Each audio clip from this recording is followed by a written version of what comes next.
Hi guys, ngayong hapon for today's video sa kahaponon guys. Tulog ang bunga. Magkatag okra kay mo ni atong i-dinner.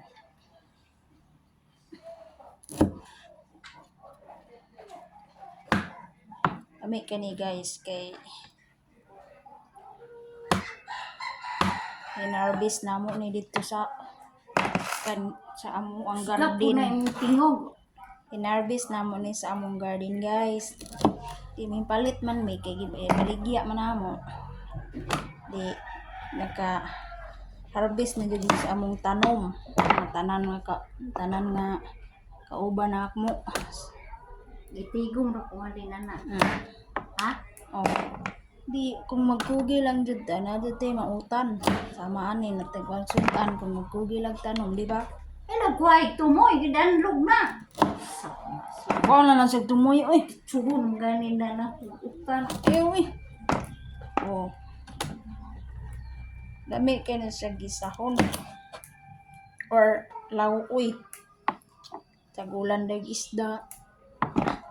Ako kay ko na ni ka adobo man ako ani guys. Lami mo ni adobo.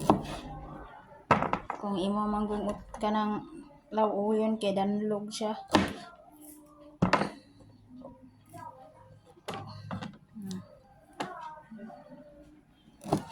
Karon pud ko nagkakuha video guys kay busy kay kinabuhi na ako eh. Dagan-dagan po biya mong na-harvest na balatong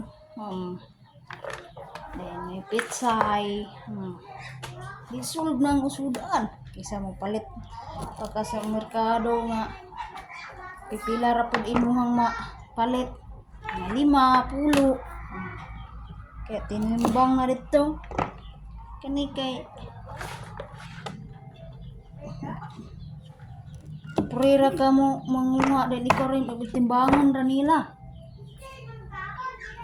ikaw pa imong harvest sa punuan timbangan ra nila dagan-dagan pag yung 1 kilo din kakapinan pa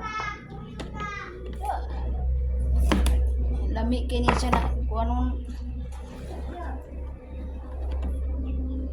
karong kahaponon mo ni among sudan yang gabi iya ganahan man kung mag-video kung agi ni sa inyo ang Facebook guys sa YouTube or sa TikTok account ninyo your Instagram follow lang ko ninyo guys para daghan pa na ako makuha na ma-make na ako nga mga video nga for content only or ano ragod muli na lang gud para masin puhon show up ako mga videos tanan sindan ko ng stars para maka-earn ko na bye luto na yan sa sunod na po kita kids